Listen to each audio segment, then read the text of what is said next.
एक छोटा सा पंछी जंगल के मैदान में पड़ा था। उसका पंख घायल था।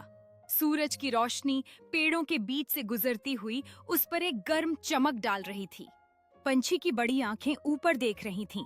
वह रो रहा था। जंगल के जीव एकत्र हुए उस छोटे से जीव की मदद करने के लिए। एक शेर ने पत्तियां लाईं, एक खरगोश ने उसके पंख को साफ किया और एक हिरण ने ओस की बूंदें पेश की। जैसे ही उन्होंने साथ में काम किया, पंछी की चहचहाहट मजबूत होती गई। उसका परिवार नीचे उड़कर आया। अपने छोटे से बच्चे को सुरक्षित पाकर राहत महसूस की। जंगल में मीठी चहचहाहट गूंज उठी। दोस्ती और प्यार कुर्सियाए का